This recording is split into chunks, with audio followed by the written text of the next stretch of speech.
इस न्यूज की प्रायोजक है कोटा करियर हब बालाघाट। अब बालाघाट में पाए कोटा जैसी शिक्षा और सुविधाएं, वो भी रीजनेबल फीस में। हमारे यहाँ नीट, JEE, PNST और 11वीं 12वीं के छात्र को कोटा स्तर की शिक्षा प्रदान कराई जाती है।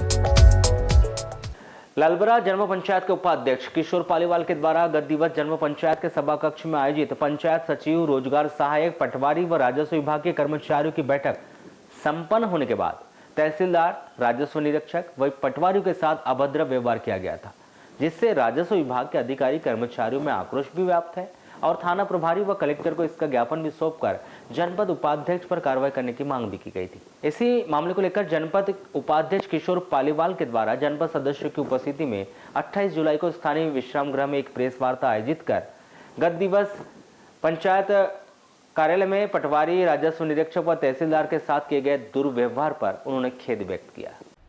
जनपद उपाध्यक्ष किशोर पालीवाल ने जनपद सदस्यों की उपस्थिति में स्थानीय विश्राम गृह में आयोजित प्रेस वार्ता को संबोधित करते हुए कहा कि वर्ष 2017 में ग्राम पंचायत बोरी ने आवेदन दिया गया और उसकी जमीन पर वर्तमान में दूसरे व्यक्ति के द्वारा एयरटेल कंपनी का टावर बनाया जा रहा है, जिस पर स्टे देने की मांग की गई और पीड़िता महिला का बेटा विकलांग है। वर्ष 2017 से अपनी मां के साथ जमीन का सीमांकन करवाने के लिए तहसील कार्यालय के वे चक्कर लगा रहे, परंतु अब तक उनका सीमांकन नहीं। संज्ञान में आने के बाद पीड़ित महिला व उस क्षेत्र के जनप्रतिनिधि होने के नाते उसके संज्ञान में लाया गया था। इस पश्चात उनके द्वारा हल्का पटवारी को बुलाकर नियम के अनुसार काम करने व पीड़ित को न्याय दिलवाए जाने पर चर्चा होने पर राजस्व विभाग के प्रति नाराजगी थी व इसी भावना में आकर उनके साथ दुर्व्यवहार किया गया है। इसलिए वे राजस्व विभाग के अधिकारी कर्मचारियों से जो उनके द्वारा उनके साथ दुर्व्यवहार किया गया है उसे वे अपील करते हैं कि वे जनप्रतिनिधियों के साथ सामंजस्य बनाकर क्षेत्र में राजस्व का काम करें। साथ ही में उन्होंने यह भी कहा कि हम जनप्रतिनिधि हैं और हमारे पास क्षेत्रीय जनों की जिस पर विभागीय अधिकारियों से चर्चा कर उसका निराकरण करने के लिए कहा जाता है ताकि समय पर पीड़ित को न्याय मिल सके और मेरे द्वारा कभी प्रशासनिक अधिकारी कर्मचारियों को अपमानित करने का प्रयास नहीं किया गया। आवेदन देने के बाद भी जमीन का सीमांकन नहीं होने से राजस्व विभाग के प्रति नाराजगी थी, इसलिए मेरे द्वारा उनसे ऊंचे स्वर में बात की गई थी, जिससे राजस्व विभाग के अधिकारी कर्मचारी नाराज है और राजस्व विभाग के कर्मचारी अपना काम ईमानदारी से करें। आप सभी जानते हैं 2 दिन पूर्व जनपद लालबरा में एक सीमांकन को लेकर माननीय तहसीलदार महोदय जी के साथ में हाथ हुई थी और निश्चित रूप से कहीं ना कहीं मैं भावेश में आकर, गुस्से में आकर कुछ ऐसे शब्द कहते जो मुझे नहीं कहना था। मैं अपने शब्दों को वापस लेता हूं और खेद व्यक्त करता हूं और हमारा राजस्व विभाग के सारे अमले से यही कहना है कि जहां आपको एक सौभाग्य मिला है शोषित, पीड़ित, वंचित को सेवा देने का और हम सब जनपद सदस्यों को भी एक सेवा का मौका मिला है। हम लोग सभी शोषित, पीड़ित, वंचित और गरीब जो हमारा हितग्राही है, शासन की योजनाओं का लाभ दिलाने के लिए हम लोग सभी लोग कंधे से कंधा मिलाकर काम करें। मेरा ऐसा निवेदन सभी हमारे राजस्व कर्मचारी से है। बेन को जिस तरह से आरोप लग रहा था कि तमाचा मारने की, औकात में रहने की, धमकी देने की, जिससे वो भयभीत हैं, काम नहीं कर पाएंगे, सो क्या मानते हैं आप?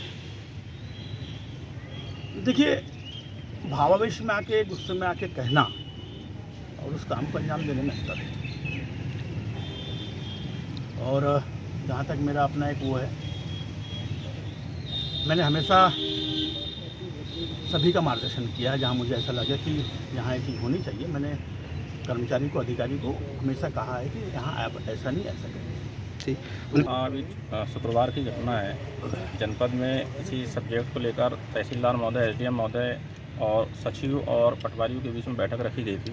उसमें हमारे जनपद के उपाध्यक्ष महोदय जनपद तहसील से जुड़े किसी विषय को लेकर SDM साहब से मिलने के लिए उन्होंने समय मांगा था, लेकिन किसी कारण से व्यस्त होने के कारण उन्हें समय नहीं दे पाए और उसी सब्जेक्ट को लेकर उनकी तहसीलदार महोदय से एवं पटवारी से थोड़ी दो बात हुई, क्योंकि उपाध्यक्ष महोदय के मैं स्वभाव से वाकिफ़ हूँ कि पक्ष विपक्ष को ना देखकर हमेशा उन्होंने हितग्राहियों के लिए सामने आकर काम करने का प्रयास किया है और उसी मंशा से उन्होंने उस काम को करने का प्रयास किया।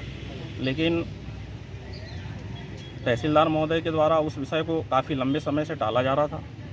उसी विषय को ध्यान में रखकर वे आक्रोशित थे। 2017 से सीमांकन पटांकन के लिए आवेदन दिया गया था, लेकिन काम नहीं हो पा रहे थे। कहीं ना कहीं जनप्रतिनिधि में आक्रोश था। उसी बात को लेकर टाल मटोली करने के कारण वे उस सब्जेक्ट पर आक्रोशित हो गए उन्होंने प्रयास किया। होता है कभी कभी आदमी किसी भी दूसरे मामले को लेकर आवेश में रहता है, कहीं ना कहीं उनके दिमाग में ये बात थी। और मैं ये भी जानता हूँ कि उपाध्यक्ष एक जिम्मेदार जनप्रतिनिधि होने के नाते उन्होंने उस समय गर्मजोशी से जो बात कही गई होगी, मैं उनसे ऐसी उम्मीद नहीं करता। शायद गलती कहें या स्वभाव में उनके नहीं है, उसी बात को लेकर हम सभी जनपद सदस्य इस बात को कहने के लिए यहाँ एकत्रित हुए हैं